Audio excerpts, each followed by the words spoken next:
Cool, thanks everyone for sticking around. Hope that everyone's doing okay this afternoon. Everyone caffeinated? Okay, apparently not. So today I just wanted to talk a little bit about the history of mountain guiding as it pertains to a lot of the influencing factors and the challenges that are inherent to balancing resource protection and the increasing demand for outdoor recreation opportunities. And I want to discuss some ideas from a guiding perspective and how the AMGA is starting to work to address these solutions. Obviously, as the American Mountain Guide Association, my examples will be from the U.S. system, the U.S. land management system, but I think that a lot of these themes can apply, into the greater mountain context. Okay. Sweet. So for those of you that are not familiar with the American Mountain Guide Association, we're a 501c3 nonprofit. We're dedicated to supporting the American mountain guiding and climbing instructor community. Tying into Hano's presentation, we were the 17th country to be accepted into the IFMGA. It took us 15 years to develop our programs, our training and education and certification programs to the point that they were at the international standard. And we were accepted in 1997. Our vision is to provide renowned world-class training and certification to our guides and aspiring guides, to safeguard access to climbing and skiing areas utilized by the guided public, to offer cutting-edge resources and services that support and enhance the livelihood of guides, and to be the forefront of growing and advancing the guiding profession. Before I jump too far into it, I wanted to define a term for the purposes of this presentation. There's a lot of different constituencies represented here. Hano refers to mountain guides, and in the context of a full IFMGA certified mountain guide.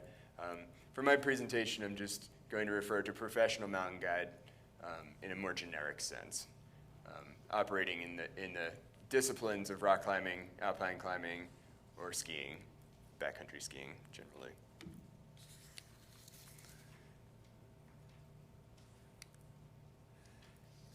So some relevant history for guiding.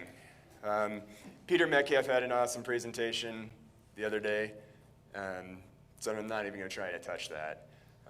But I tried to dig up some funny pictures at least. So, guiding in the U.S. has had a pretty tumultuous and decentralized history. It mirrored the climbing culture, the 60s and 70s.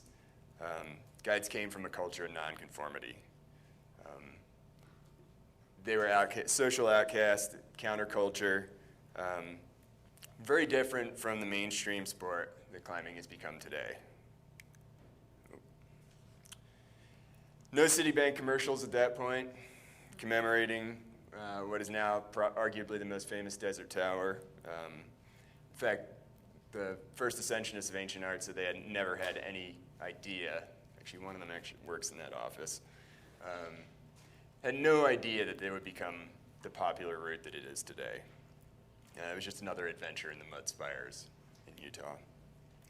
But for a few dedicated folks, guiding and instruction became a way to maintain the itinerant climber lifestyle, working for guide services in the early days such as Yosemite Mountaineering School or the Palisades School of Mountaineering. Another pretty important factor in the history of guiding was regionality. Guides in the Sierra and Yosemite did things very differently from guides in Washington, from the Northwest, who did things totally different from New Hampshire. With the guiding mirroring climbing in those days, there was very little communication between those regions, and each region developed their own autonomous practices. In addition to the climbing culture, the management of guiding also evolved fairly organically.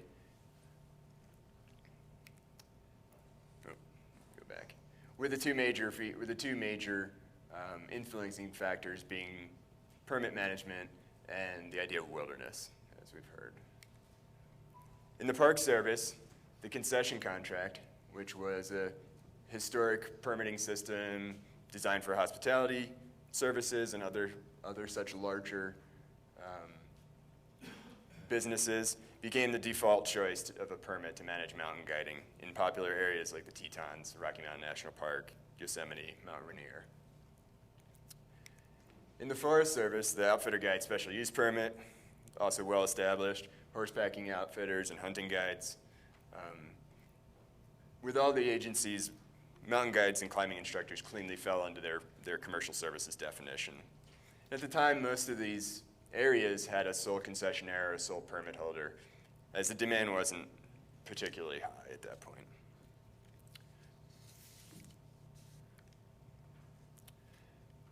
One thing we do see from this in the beginnings of mountain guiding in this country is kind of the shoehorning of newer activities into existing systems, existing permitting systems. At times, guide services had to adapt their business practices to fit the model of the permit. And I think that formed a bit of a foundation as to how guiding developed in this country. And it has made adaptation over the years challenging at times. Another major factor that has influenced guiding pretty significantly in this country is the idea of wilderness. Wilderness Act of 64 sets aside land for the purpose of preserving it in its natural and developed state, for both its intrinsic value and as well as to maintain areas where humans could connect with nature in its wild state. The Act talks about prohibited uses, talks about commercial enterprise, logging. Well, it doesn't go into too many specifics, but it does here and there. Logging, mining, creating permanent roads, utilizing motorized equipment. However, the Act made some allowances, some exceptions, stated that commercial services may be performed to the extent necessary for activities that are proper for realizing the wilderness purpose, of recreational wilderness purpose. While the intent of the writers of the Wilderness Act was to keep wilderness pristine and non-commercialized, they realized that outfitters and guides could provide a valuable service to visitors and could definitely be appropriate in wilderness. However, one thing we see that has come out of this, through the use of the term commercial services, is that it's formed a paradigm that we see to this day. It's created a tension between commercial and recreational users. We see this tension in the climbing community even today.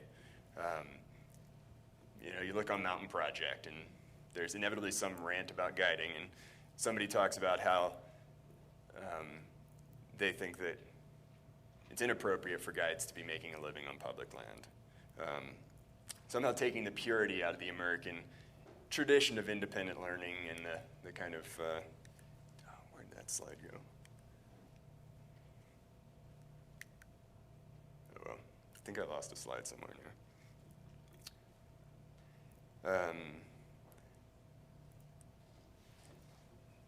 Talking about guiding, potentially taking the purity out of independent learning and kind of the anarchistic American climbing tradition.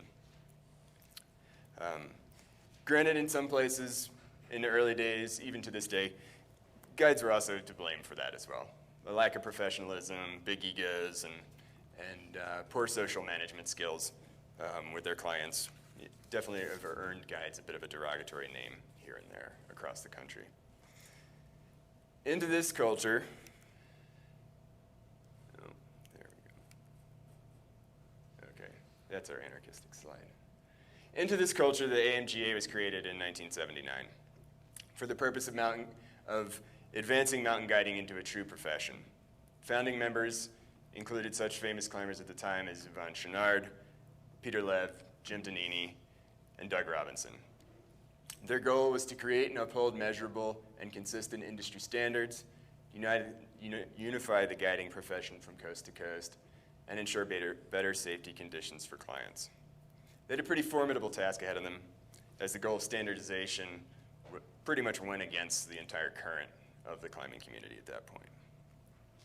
However, they realized that in order to change the perception of guides from dirtbag climbers to professionals, they had to start taking steps towards that.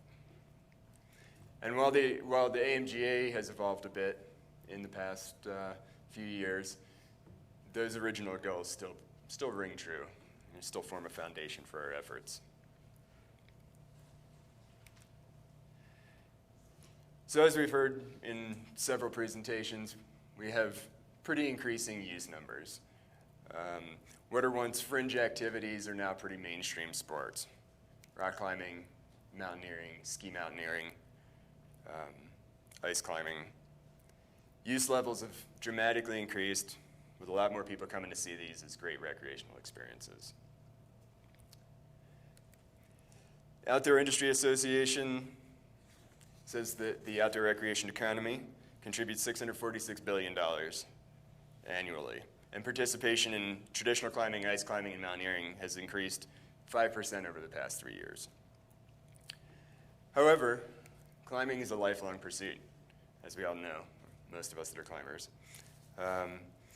It takes years, decades sometimes, to gain the skills and experience that we need to be self-reliant in the outdoors.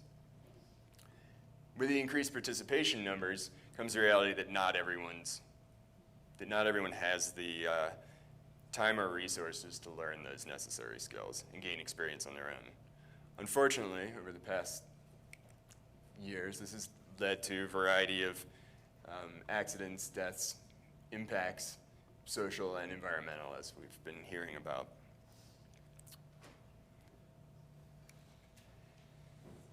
Another interesting factor is, coming from a different perspective, is national and statewide strategic initiatives, such as America's Great Outdoors, Healthy Parks, Healthy People from the Park Service, and various others that are aimed at getting more people, more visitors, especially young people, outside on our public lands. In addition, growth in the outdoor industry is also creating more opportunities for people to get outside and participate in a wider variety of activities. What this has created, we feel, is a need for teachers and mentors. Newer climbers that are coming in, newer skiers that are coming in, don't have the same opportunities as perhaps we had gaining mentorship through just other people that we met through the community. So this increasing need for teachers and mentors is a role that can be and is fulfilled in many areas with many people by professional mountain guides. And this is definitely something that can enhance public opportunities in the vertical wilderness. So as we have increasing users and increasing demand for guides, the land management agencies began to adopt some of their permitting systems to allow for more short-term opportunities, commercial use authorizations, special recreation permit, temporary use permits, just different opportunities across different lands that have been slowly making their way into the guiding world and providing more opportunities. However, despite these adaptations, budgetary and staffing constraints have definitely not caught on with the national trends, with the increasing demand. Access and permit management, in a very general sense, is a pretty significant challenge for guides, especially those that want to create their own businesses or expand into a wider market. On Forest Service lands, there are a variety of analyses that have to be completed before a new guiding permit can be issued. Capacity analysis, needs assessment, environmental analyses. Given reduced budgets, a lot of offices don't have the resources to do these analyses. And one of several things happen. Either nothing gets done, or a permit moratorium, a de facto permit moratorium is put in place, or the associated costs can be transferred to the operator, which in some cases can be upwards of $20,000 to write an environmental assessment. Those are the numbers that I've heard from the few examples where that's happened. Some specific numbers: the White River Net is necessary in wilderness. And this is a pretty recent analysis that has to be completed, coming out of a 2004 court decision. We haven't seen too many significant effects from it yet. A little bit on Half Dome. But one particular example is in Sequoia Kings Canyon, in their draft wilderness stewardship plan that's out right now. It's in the comment phase. They're proposing a 20% reduction of commercial services in the Mount Whitney area. This is part of their overall efforts to reduce user numbers in the Whitney area, to reduce impacts accordingly. But given that Whitney's, despite the numbers we saw earlier, Whitney's still a very popular area. And there's a lot of people, a lot of members of the public that learn about alpine climbing in Mount Whitney area. In addition to that, a 20% reduction in guiding numbers would be a pretty significant financial blow for the businesses in that area that operate in the Mount Whitney area. That said, I don't want to portray these processes as negative, because it's a pretty complicated decision that needs to be made. How to balance resource protection with increasing visitor demand.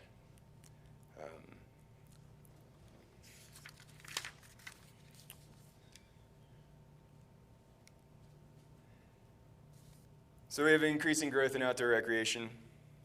More people are using the public lands, guided, self-guided. Stewardship of our lands is of the utmost importance, and we need to figure out how to balance the recreational demands with the agency's mandate to protect the resource. And while both the budgetary and administrative challenges are pretty real, very real, what can the mountain guiding community do about that, aside from being involved in public processes? So into this conundrum, we're forced to ask the question of how do we become an effective partner to the land manager, one that's, as Hanno indicated, is seen as a professional asset and not just another commercial user.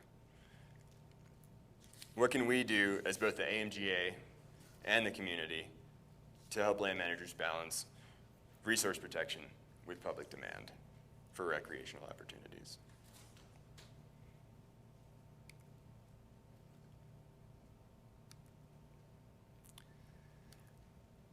So the first one, I think, is pretty simple, and I think it's one of the things that we're all doing here today, and I think it's one of the great things about these conferences, and I thank you guys for putting this on, because this is a great place to start, is building professional relationships. One particular one, as we saw a little bit in the past, well, was that this morning, yesterday, with RMI, great example within the concession contracts. A lot of times I've seen concession guides recognized for their efforts, be it with search and rescue or just for the work that they do. And I think because of the close business relationship between this concessionaire and the park, I think there's an inherent close relationship. So the concession guides are more likely to be seen as an asset because they're a known quantity. However, concessions are the minority of permits in the United States. The challenge, I think, is how do we set the expectation of a professional working relationship with other guiding operators? A large majority of guiding permit holders in the country don't necessarily have that relationship that a concession contract does. Are there additional ways to help facilitate that relationship? To set a standard that it becomes the expectation that guides are a resource to the resource and a resource to the land manager. So to tie it back in, what Hanno's saying, what Blaise is saying, one of the biggest pushes with the AMGA has been increasing the professionalism of the mountain guiding trade, continuing the efforts from the early days and trying to build mountain guiding into a true profession, a recognized profession in this country, one that teaches the public, the AMGA teaches our students are guides that then pass that along.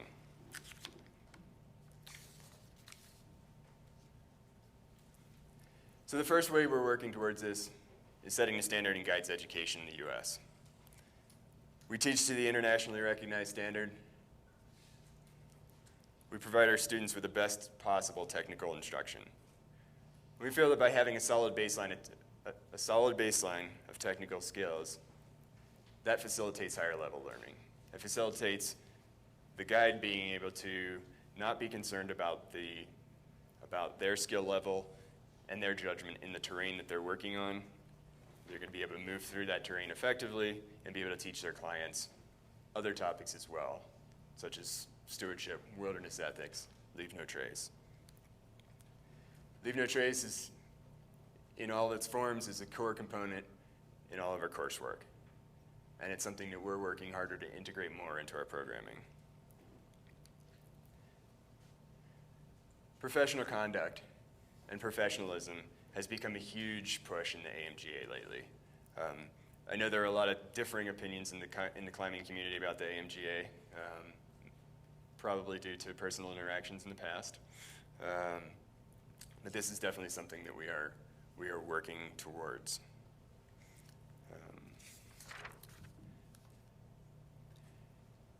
In addition to setting the bar high with our programs, we have begun a more concerted advocacy effort to educate land managers and legislators alike about the value of trained and credentialed mountain guides and how they can be a resource, both for public safety as well as a partner to land managers, for education and conservation. In the future, we would like to see all professional mountain guides be at a minimum formally trained for the terrain in which they work. The AMGA believes that minimum business and training standards are the basis for increasing professionalism. And by placing guides in a more prominent leadership position, we're creating an essential tool for public education for conservation and stewardship. However, we realize it's a pretty challenging goal given the current regulatory climate. So we work as closely as we can with our partners in the agencies to utilize this tool in places where it's most appropriate. Currently, there are a handful of land management units that have a guiding credential requirement in place. Another handful that have a knowledge of guide training, use that as a selection criteria, and still other land managers that have no concept that there are even professional guides. So really, we're working to educate land managers as much as we can.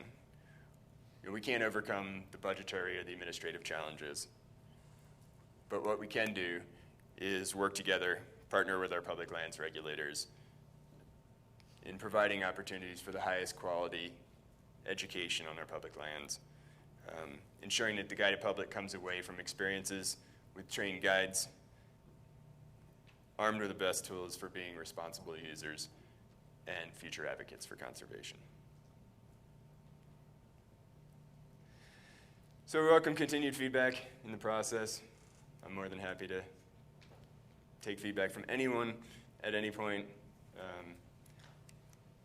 And we do want to extend our thanks, most heartfelt thanks to the folks that we work with in the agencies who have partnered with us in our efforts to support a culture of American mountain craft. I think these partnerships are the cornerstone of guiding's future, which is growing. And I think that by these collaborative relationships, we best serve the public and the resource. So I'd like to thank all of you for listening to me, and yeah, thank you.